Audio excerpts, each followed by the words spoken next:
سن لو اللہ کے بندو، اچھی طرح سن لو، موت و حیات کا فلسفہ قرآن بیان کر رہا ہے۔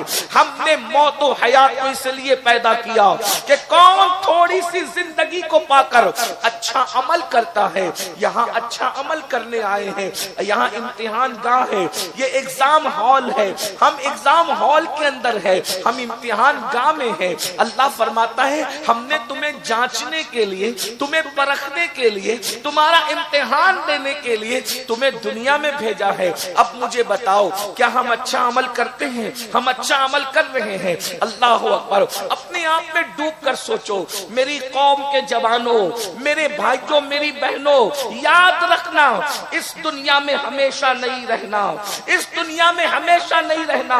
ہم سے پہلے ہمارے باپ دادا تھے، ان سے پہلے ان کے باپ دادا تھے، ان سے پہلے ان کے باپ دادا تھے۔ فاقہ کرنے والے بھی دنیا سے چلے گئے، پیٹ بھر کھانے والے بھی دنیا سے چلے گئے، بادشاہ بھی دنیا سے چلے گئے، مزدور بھی دنیا سے چلے گئے، اچھے بھی دنیا سے چلے گئے، برے بھی دنیا سے چلے گئے۔ ہم نے بھی تو جانا ہے، مگر یاد رکھنا اس دنیا میں اچھائی کے لیے ایسی کمرہ ہو جائے تاکہ میں ٹھنڈک میں سوؤں، اس کے لیے کتنی محنت کرتے ہو۔ روزانہ مجھے فاقے سے نجات ملے، روزانہ روٹی ملے، اس کے لیے کتنی محنت کرتے ہو۔ مجھے کوئی مصیبت نہ آئے، مجھے کوئی تکلیف نہ آئے، میرے بچوں کو کوئی تکلیف نہ آئے، بولو اس کے لیے 8-8 گھنٹے محنت کرتے ہو کہ نہیں کرتے ہو؟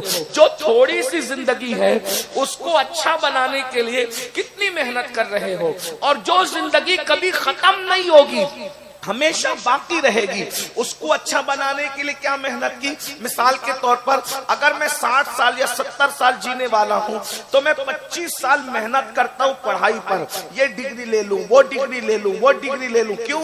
تاکہ آگے کی زندگی اچھی ہو جائے۔ اور اگر ایسا نہیں بھی کرتا ہوں تو کم سے کم اتنا تو ضرور کرتا ہوں، جس زندگی کو قرآن نے تھوڑا کہا، جس زندگی کو قرآن نے مختصر کہا، اس مختصر سے زندگی کو اچھی بنانے کے لیے کبھی 8 گھنٹے کی محنت کرتا ہوں، نہ سردی دیکھتا ہوں، نہ گرمی دیکھتا ہوں، نہ برسات دیکھتا ہوں، نہ صبح دیکھتا ہوں، نہ شام دیکھتا ہوں۔ بولو سب کی یہ زندگی ہے کہ نہیں؟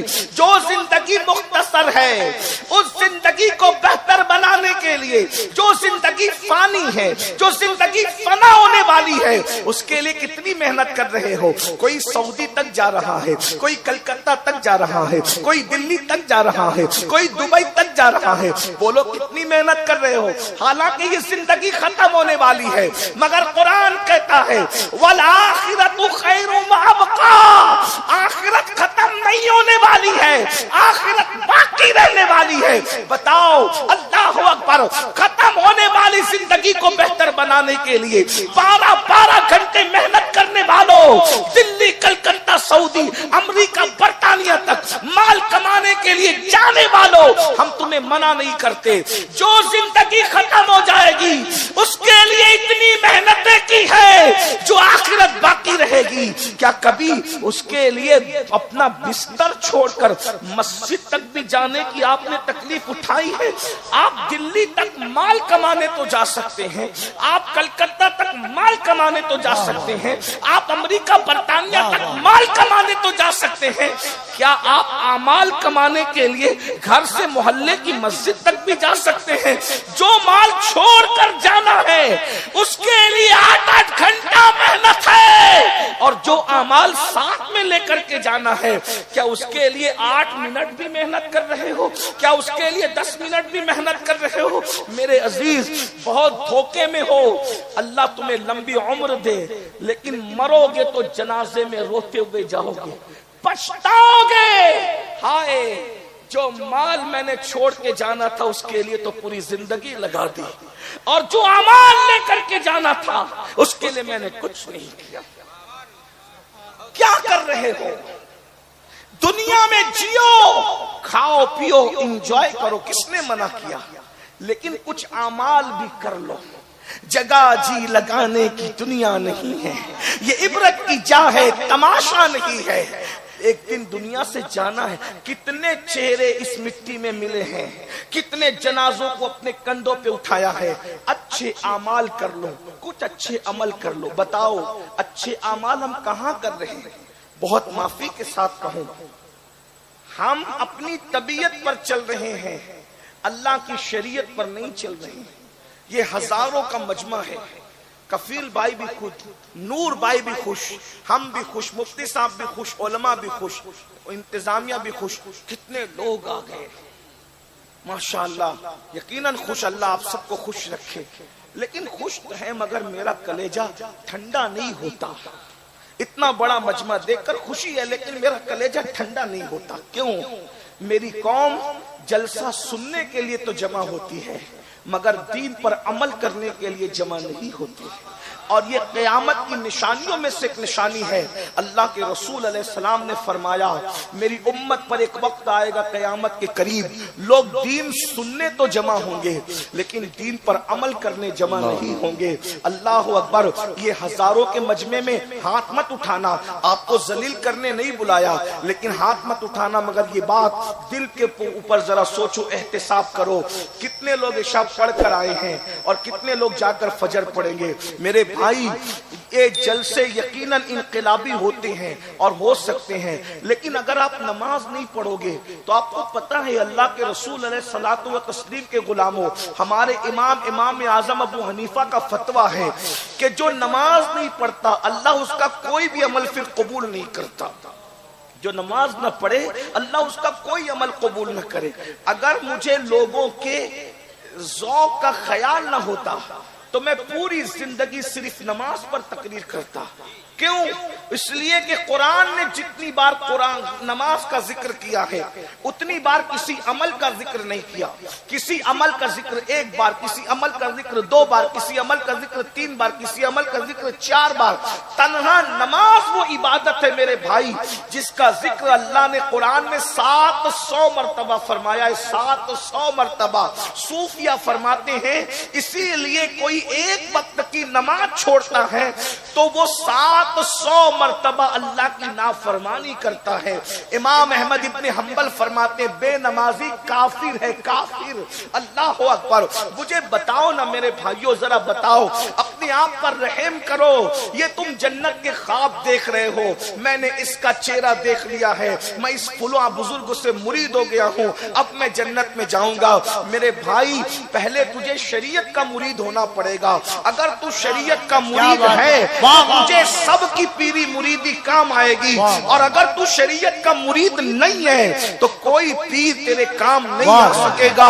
اللہ اکبر. یہ بات میں اہل سنت کے مجمع میں بغیر کسی خوف کے کہہ کر کے جا رہا ہوں. اگر مجھے یہ یقین ہوتا، میں رسمی بات نہیں کر رہا ہوں، اگر مجھے یہ یقین ہوتا کہ اس مجمع کے لوگ یہ کہہ دے کہ امین القادری اگر تو ہمارے پیر پکڑ کے کہے گا کہ نمازی بن جاؤ تو میں مجمع کے ایک ایک شخص کا پیر پکڑ کے کہوں کہ نمازی بن جاؤ. کیوں؟ اس لیے کہ تم نمازی نہیں بنو گے تو تم جنتی نہیں بن سکتے. جہنم کے اندر جلو گے میرے بھائی، جہنم کے اندر جلو گے.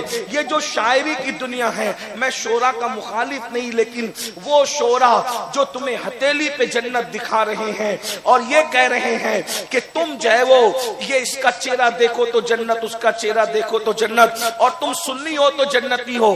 پہلی بات تو میں یہ کہنا چاہتا ہوں کہ جو نماز نہیں پڑھتا، نماز کی قدر نہیں کرتا، نماز کی اہمیت نہیں جانتا، وہ کیسا سنی ہو سکتا ہے؟ اس کی سنیت کا کتنا اعتبار ہے ذرا یہ تو بتائیں.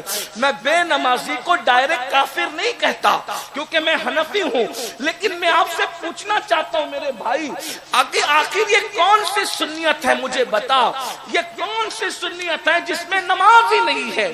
مجھے بتا تو صحیح وہ کون سی سنیت ہے جس میں نماز کی اہمیت ہی نہیں ہے؟ اللہ اکبر. ایک بات میں آپ کو بتاؤں، اللہ کے بندوں ذرا توجہ کرنا، ذرا غور کرنا، ذرا سوچنا.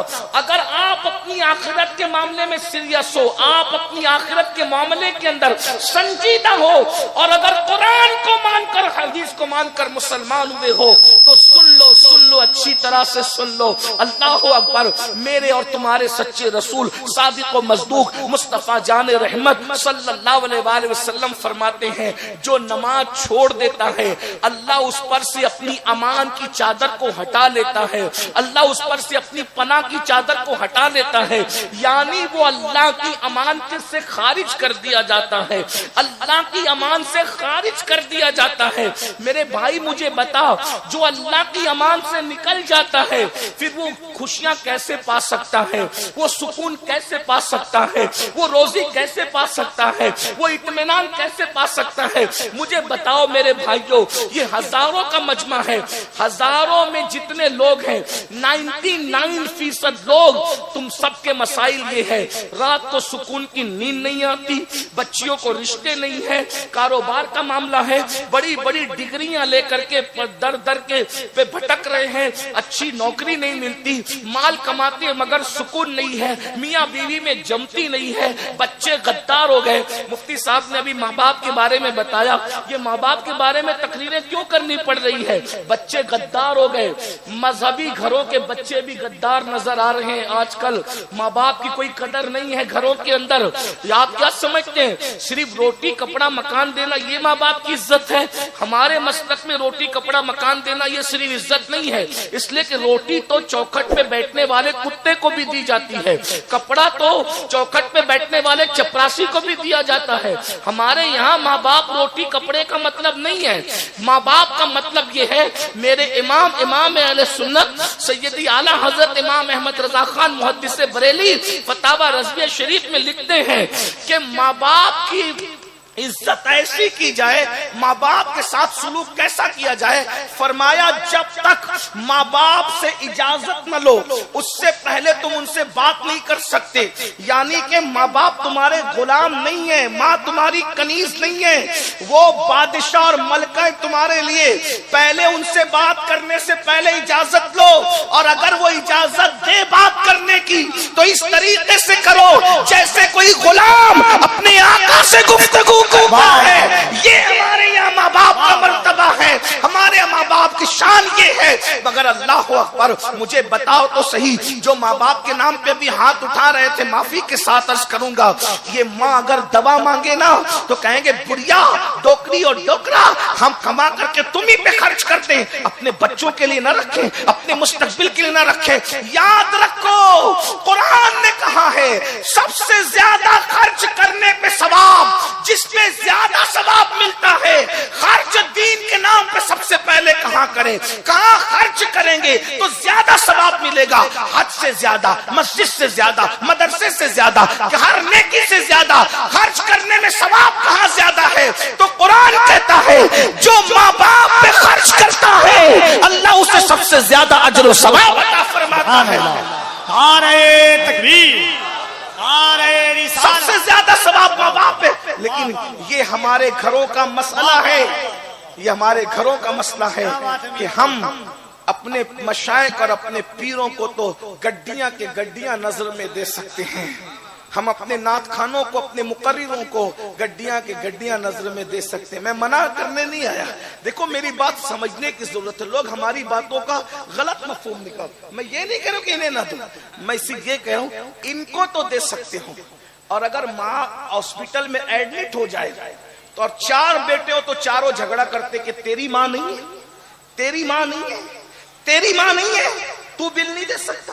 تو بل نہیں دے سکتا۔ اور اگر 4 مرید ہو اور وہ چاروں اپنے پیر کو گھر بلائیں تو چاروں کے چاروں ایک سے کھانا، ایک سے غذا، ایک سے لفافہ پہ کرو۔ میں منع کرنے کی بات نہیں، ہم کیوں منع، نیکی سے ہم کیوں، لیکن ہم یہ کہیں ترجیحات کو دیکھو، پہلے کون، پہلے کون۔ ایک بات بتاؤں، اگر غلطی کروں گا تو میری اصلاح میرے علماء کریں گے، اور میں تو ایک صوفیوں کا غلام ہوں، اپنی غلطی ہم ماننے کے لیے تیار۔ ہمارا عقیدہ امام حسن والا ہے کہ آر نار سے بہتر ہے نا۔ زیادہ سے زیادہ اٹھ کے جلسے میں کوئی اتنا ہی کہے گا نا کہ اس نے غلطی کر دی تھی پھر توبہ بھی کی، یہی کہے گا، لیکن بس یہ آر دلانا اس نار سے بہتر ہے جس میں جلایا جائے، ہے نا۔ اکڑنے سے اچھا ہے جھک جانا، ٹھیک۔ جب امام حسن سے ہم نے یہ سیکھا ہے، اور ہم تو ہیں ہی حسنی لوگ، الحمدللہ حسینی بھی ہیں، حسنی بھی ہے، لیکن ایک بات سوچو، غور کرو، پیران پیر کی دعا بھی رسول اللہ کی دعا کے برابر نہیں ہے اس رنگ میں۔ توجہ، میں صرف سبق سنانے کے لیے یہ بات کہہ رہا ہوں۔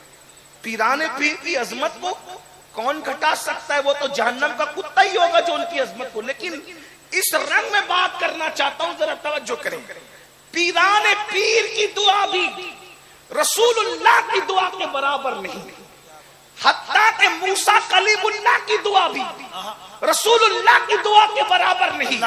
کائنات میں حضور کی دعا صرف حضور کی دعا ہے. حضور کی دعا کی طرح کسی کی دعا نہیں ہے. ان کی ذات منفرد ہے، ان کی بات منفرد ہے، ان کا چلنا منفرد ہے، ان کا بولنا منفرد ہے. اگر میں اس پہ گفتگو کروں تو اشارہ دے کر کے آگے بڑھنا چاہتا ہوں. رسول اللہ جب چلتے ہیں تو حیدر کرار جیسے کو دوڑنا پڑتا ہے. رسول اللہ جب چلتے ہیں تو صدیق اکبر جیسے کو دوڑنا پڑتا ہے. اب میں آپ کو نبی کا چلنا صرف اتنا بتا دوں، نبی اگر چلے تو فاتح خیبر اور رسول اللہ کے مصلی کا امام دوڑتے دوڑتے تھک جائے. شان بشریت سے چلتے ہیں تو صدیق علی کو تھکا دیتے ہیں، اور شان نورانیت سے چلتے ہیں تو جبریل امین تھکتے نظر آتے. نعرہ تکبیر، دونوں ہاتھوں کو اٹھا کر نعرہ تکبیر، نعرہ رسالت، عظمت مصطفیٰ، شان مصطفیٰ، رفعت مصطفیٰ. حیدر کرار کو تھکانا کوئی معمولی بات ہے؟ صدیق اکبر کو تھکانا. نبی شان بشریت سے چلے تو صدیق علی تھکتے ہیں، شان نورانیت سے چلے تو جبریل تھکتے ہیں. اور وہ تھکن بھی کس شان کی؟ میرے امام کہتے ہیں تھکے تھے روح الامین کے بازو، کہاں وہ دامن کہاں وہ پہلو، رکاب چھوٹی امید ٹوٹی، نگاہ حسرت کے ولولے تھے. توجہ، جس کے چلنے پہ جبریل تھک جائیں وہ مصطفیٰ جان، تو ان کا جسم ہے، ان کے جسم کی طرح کسی کا جسم نہیں. ان کا چلنا ان کا چلنا ہے، ان کے چلنے کی طرح کسی کا چلنا نہیں. ہم خاک پہ قدم رکھتے ہیں تو نشان قدم پڑتے ہیں، پتھر پہ رکھتے تو نہیں پڑتے. لیکن یہ میرے نبی کا قدم ہے، خاک پہ رکھتے ہیں تو نشان نہیں پڑتا، اور پتھر پہ رکھ دیتے ہیں تو نشان قدم پڑ جائے گا. نبی نبی ہے، ان کا دیکھنا ان کا دیکھنا، ان کا دیکھنا ان کا دیکھنا ان کا دیکھنا ہے. جیسے آگے دیکھتے ہیں ویسے پیچھے دیکھتے ہیں. اللہ اکبر. نگاہ اٹھتی ہے تو عرش کے پرے دیکھتے ہیں، نگاہ جھکتی ہے تو سارا نگاہوں کے سامنے ہوتا ہے. ارے جب ان کے 11ویں نمبر کا بیٹا کہتا ہے نظر تو الی بلاد اللہ جمع، کہ میں اللہ کے شہروں کو ایسے دیکھتا ہوں جیسے تم ہتھیلی پہ رائی کا دانہ دیکھتے ہو. جب 11ویں نمبر کے بیٹے کا دیکھنا یہ ہے تو پھر رسول اللہ کے دیکھنے کی شان کا عالم کیا ہوگا؟ میرے امام کہتے ہیں، اور بڑے مزے میں کہتے ہیں، مشکل ہوگا لیکن اہل علم سمجھیں گے، عشق والے بھی سمجھ جائیں گے. میرے امام نبی کی نگاہوں کو بیان کرتے ہیں، کہتے ہیں اللہ اکبر، شش جہت سمت مقابل، شب و روز ایک ہی حال. تھوڑا مشکل ہو گیا، میں آپ کو یہ نہیں کہوں گا سبحان اللہ کہو، لیکن میں آپ کے عشق پہ چھوڑتا ہوں کہ نبی کا ذکر اس شان سے ہو تو سنی کتنا کیا کہہ سکتا ہے. جس کے نام پہ مردے بھی بول پڑے اور کنکریاں بھی بول پڑے، اگر اس کے ذکر پہ سنی نہ بولے تو پھر کیا مزہ ہے؟ یہاں تو کنکریاں بھی بولتی ہے نا. اللہ اکبر. شش جہت سمت مقابل، شب و روز ایک ہی حال، دھوم و نجم میں ہے آپ کی بینائی کی. میری اوقات تو نہیں کہ میں اس پہ کوئی تفسیرہ کروں، لیکن کوشش کرتا ہوں تاکہ آپ کو سمجھ میں آ جائے. سمتیں 6 ہیں. کتنی سمتیں؟ 6. اوپر نیچے آگے پیچھے دائیں بائیں 6 ہیں. 6 سمتیں رسول اللہ کے سامنے ایسے رکھ دیا گیا ہے جیسے دنیا کا میپ آپ لوگوں کے سامنے رکھا جاتا ہے نا. ہاں، لیکن اللہ اکبر اس میں بھی فرق ہے. دنیا کا میپ اگر ہمارے سامنے ہو نقشہ تو ادھر کا سامنے ہوتا ہے، ادھر کا ہماری نظروں سے اوجھل ہوتا ہے. لیکن 6 سمتوں کو اللہ نے مصطفیٰ جان رحمت کے سامنے ایسے سمیٹ کر کے رکھ دیا کہ 24 گھنٹے رسول اللہ ہر گاؤں، ہر قریہ، ہر دیہات، ہر شہر، ہر ملک، ہر ذرے ذرے کو یکساں دیکھ رہے ہیں. میں کوئی تمثیل نہیں پیش کر سکتا، لیکن اتنا ضرور کہوں گا، اگر تم اپنی ہتھیلی کو سامنے رکھ کر جس طرح دیکھ رہے ہو رسول اللہ پوری کائنات کو 24 گھنٹہ اس سے بہتر انداز سے دیکھ رہے ہیں. شش جہت سمت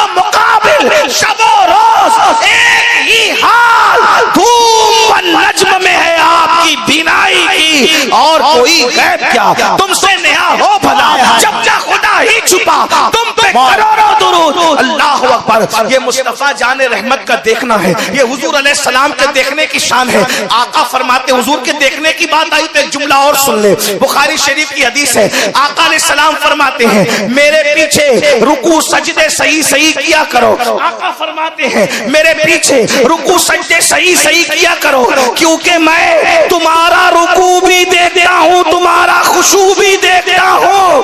ارے امام رکوع نہیں دیکھ سکتا کیونکہ امام آگے کھڑا رہتا ہے اور پیچھے مقتدی ہو. کوئی امام رکوع نہیں دیکھ سکتا اور جو پیچھے مڑ کر کے رکوع دیکھ لے وہ امام ہو نہیں سکتا. لیکن یہ مصطفیٰ جان رحمت کی آنکھیں ہیں, فرماتے ہیں تمہارا رکوع بھی دیکھتا ہوں اور تمہارا خشوع بھی دیکھتا ہوں. نعرہ تکبیر, نعرہ رسالت, اصلاح معاشرہ. رکوع کسے کہتے ہیں؟ گھٹنوں پہ ہاتھ رکھ کے اللہ کی عبادت کے لیے نماز میں جھک جانے کو رکوع کہتے ہیں. حضور فرماتے ہیں رکوع بھی دیکھتا ہوں تمہارے آگے کھڑے. اس سے بڑی بات تمہارا خشوع بھی دیکھتا ہوں. خشوع دل کی کیفیت کا نام ہے. خشوع دل کی حضور فرماتے تیرا جسم بھی دیکھتا ہوں اور تیرا دل بھی دیکھتا ہوں. توجہ ہے آپ کی؟ ہاں, تھوڑا سا منبر والوں کی مدد چاہتا ہوں. ان کی معلومات میں اضافہ نہیں کر سکتا, صرف ان کو سبق سنانا, دعا لینا ہے. اس لیے کہ 2 منٹ تھوڑا سا ماشاءاللہ. توجہ, غور فرمائیں, توجہ ہے, غور کیجئے, غور کیجئے. صحابہ کو کہا رکوع سیدھے سیدھے, رکوع سجدے سیدھے کیا کرو, صحیح کیا کرو. تمہارا رکوع بھی دیکھتا ہوں اور تمہارا, بولے بھائی تمہارا بولنا پڑے گا, تمہارا رکوع بھی دیکھتا ہوں, تمہارا خشوع بھی دیکھتا ہوں. خشوع کا مطلب دل کی کیفیت, یعنی جب بندہ اللہ کے لیے پڑھتا ہے نا, اللہ کی خشیت سے پڑھتا ہے, اللہ کو سمیع و بصیر جان کے پڑھتا ہے, اس شان سے پڑھتا ہے ان تعبد اللہ کانک ترا فإن لم تکن ترا فإنہ یراک, کہ ایسی عبادت کرتا ہے کہ گویا وہ اللہ کو دیکھ رہا ہے. یہ کیفیت نہیں بنتی تو اللہ اسے دیکھ رہا ہے اور اللہ تو اسے دیکھ ہی رہا ہے. یہ خشوع کی کیفیت ہے. توجہ کرنا, دھیان دینا. میں آگے بڑھنے سے پہلے ایک جملہ کہنا چاہتا ہوں. صرف جن کے نزدیک نبی مر کر مٹی میں مل گئے ان سے میری کوئی تقریر نہیں, لیکن جن کے نزدیک نبی زندہ ہیں, جان سے زیادہ قریب ہے, تو زندہ ہے واللہ, تو زندہ ہے واللہ, میری چشم عالم سے چھپ جانے والے رسول اللہ صحابہ کے آگے کھڑے ہو کر جب ان کا رکوع اور خشوع دونوں دیکھتے ہیں, صحابہ کے آگے کھڑے ہو کر, تو آج گنبد خضرا میں آرام کرتے ہوئے کیا مجھے اور آپ کو نہیں دیکھتے؟ توجہ, کیا مجھے اور آپ کو؟ صرف اس جملے پہ توجہ کر لو, سننے سے زیادہ دھیان دینے پر اس جملے کی لیے ضرورت ہے. کیا نبی ہمیں نہیں دیکھتے؟ جن کا عقیدہ ہے کہ نبی نہیں دیکھتے ان سے کوئی بات نہیں, اور جن کا عقیدہ ہے کہ نبی دیکھتے ہیں تو نبی ذرے ذرے کو دیکھ رہے ہیں, 24 گھنٹہ دیکھ رہے ہیں, ہر پل دیکھ رہے ہیں, ہر لمحہ دیکھ رہے ہیں, ہر ساتھ دیکھ رہے ہیں. ہمارا عقیدہ یہی ہے کہ 24 گھنٹے کائنات رسول اللہ کے سامنے ہے. ایک پتا جو کھڑکتا ہے, سنیوں کا عقیدہ بیان کرو, ایک پتا جو کھڑکتا ہے نا, پتا, تو یہ پتے کی جو آواز آتی ہے یہ آواز بھی حضور سنتے ہیں, اس کو ہلتا ہوا بھی حضور دیکھتے ہیں. جتنے درخت کے پتے ہیں, اس لیے کہ شش جہت سمت و مقابل شب و روز ایک ہی حال, یہ ہمیں بتا دیا گیا ہے. دھوم و نجم میں ہے آپ کی بینائی کی, جو اللہ کو دیکھ لے اس کی نظر سے کیا چھپا رہے, حضور کی نظر سے کچھ نہیں چھپتا. اب سنیے, اب غور کیجئے, جیسے صدیق اکبر کو دیکھ رہے تھے ویسے مجھے اور آپ کو بھی دیکھ رہے ہیں. جیسے صحابہ کا رکوع بھی دیکھتے تھے اور خشوع بھی دیکھتے تھے, ویسے میں مالیگاؤں میں رہوں, کلکتہ میں رہوں, جھارکھنڈ میں رہوں, مجھے بھی دیکھ رہے, آپ کو بھی دیکھ رہے ہیں. پلس پوائنٹ یہ ہے, عقیدہ یہ ہے کہ اس محفل کو بھی دیکھ رہے ہیں. مقرر کی نظر سے لوگ بیٹھے ہوئے چھپے ہیں, لیکن حضور کی نظر سے کوئی چھپا ہوا نہیں ہے. مقرر کی نگاہ سے آپ کے دل کے جذبات چھپے ہیں. تم میں کون سننے آیا ہے, صرف سننے آیا ہے, تم میں کون سن کر عمل کرنے آیا ہے, یہ بھی حضور دیکھ رہے ہیں. تم میں کون سننے کے بعد سدھرنے آیا ہے, کون پوائنٹ نوٹ کرنے آیا ہے کہ غلطی کہاں ہوتی ہے تو وہاں جا کے مذاق اڑائیں گے، یہ بھی حضور دیکھ رہے ہیں۔ تم میں کون سننے آیا ہے، کون سونگنے آیا ہے، حضور یہ بھی دیکھ رہے ہیں۔ تم میں کون سننے آیا ہے، کون جیب کاٹنے آیا ہے، حضور یہ بھی دیکھ رہے ہیں۔ تم میں کون سننے آیا ہے، کون مجمع خراب کرنے آیا ہے، حضور یہ بھی دیکھ رہے ہیں۔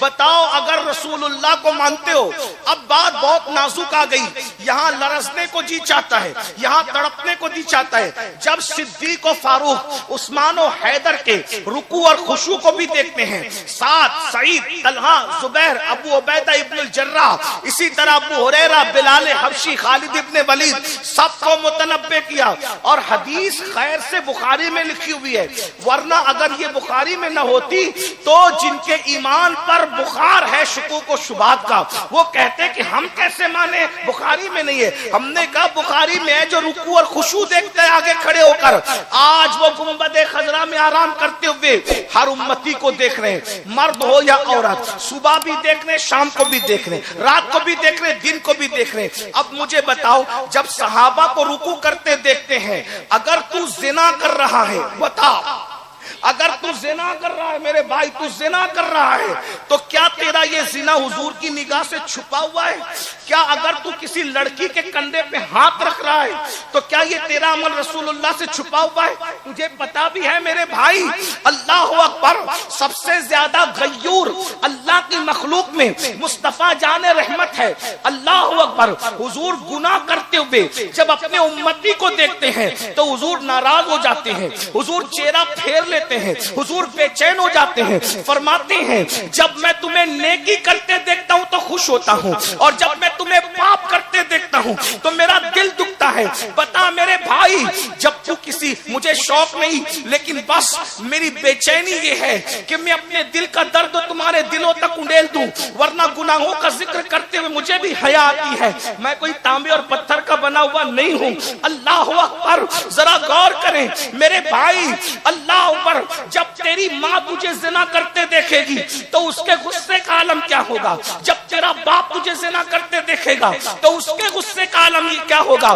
جب تیرے ماں باپ کا غصہ اتنا ہے تو رسول اللہ تجھے جب زنا کرتے دیکھتے ہوں گے تو ان کے غصے کا عالم کیا ہوگا؟ ان کے جلال کا عالم کیا ہوگا؟ اللہ اکبر، جب وہ کسی لڑکی کے کندھے پر تجھے ہاتھ رکھتے ہوئے دیکھتے ہوں گے تو اس وقت تو ان کے غصے کا عالم کیا ہوگا؟ جانتا ہے میرے بھائی تو، اللہ کے رسول نے فرمایا گندگی میں بھرا ہوا سور اپنے ہاتھ میں لینے سے برا ہے کہ تم کسی نامحرم لڑکی کے کندھے پہ ہاتھ رکھ دو۔ صرف کسی لڑکی کے کندھے پہ بدنیتی کے ساتھ ہاتھ رکھنا گندگی، غلاظت، پلیدی میں بھرے ہوئے سور کو گود میں لینے سے برا ہے۔ آج گندی فلموں کی بنیاد پر میری قوم کے 16 17 سال کے لڑکے اور لڑکیاں کن کن جرائم میں مبتلا ہو گئے۔ زنا آج ہمارے سماج میں عام ہوتا جا رہا ہے۔ دکھ کے ساتھ کہنا پڑتا ہے کہ کہیں یہ بات جاؤ تو سننے میں آتی ہے کہ بھابھی کی آبرو پر دیور نے ڈاکہ ڈال دیا، کہیں یہ بات سننے میں آتی ہے کہ بہو کی عزت پر سسر نے ڈاکہ ڈال دیا، کہیں پر یہ بات سننے میں آتی ہے کہ سالی کی آبرو پر بہنوئی نے ڈاکہ ڈال دیا، پڑوسی کی آبرو پر پڑوسی نے ڈاکہ ڈال دیا۔ کیوں؟ گندی فلمیں دیکھتے ہو، گندی پکچریں دیکھتے ہو، اور جب شیطان کے آلے کار اس کے ہاتھ میں کٹ پتلی بنتے ہو تو یہ سب کچھ کرتے ہو۔ کتنے نوجوان ہیں جن کے موبائل زنا کی فلموں سے محفوظ ہے۔ آپ سے پوچھنا چاہتا ہوں، ارے جنت اور جہنم سے کا نہیں معاملہ کرتے تو کم سے کم آپ تو بہت بڑے ہو گئے نا، آپ کہتے ہیں ہمیں جنت کی حاجت نہیں، ہم جہنم سے نہیں ڈرتے۔ چلے بھائی یہی سمجھ لے رابعہ بصری کا وہ مقام تھا، لیکن اگر اس منصب پہ تم پہنچ گئے ہو کہ ہم جہنم سے اس لیے نہیں ڈرتے کہ ہم تو یار سے ڈر کے عبادت کرتے ہیں اور جنت کی لالچ میں نہیں کرتے، چلے اگر یہی بات آپ کی ہو گئی تو ایک بات کہتا ہوں، محبوب کے غصے کا تو خیال کرو، محبوب کے جلال کا تو خیال کرو، جو فرمائے اللہ اکبر، میرے تمہارے سچے رسول صادق و مصدوق فرمائے، جس نے کسی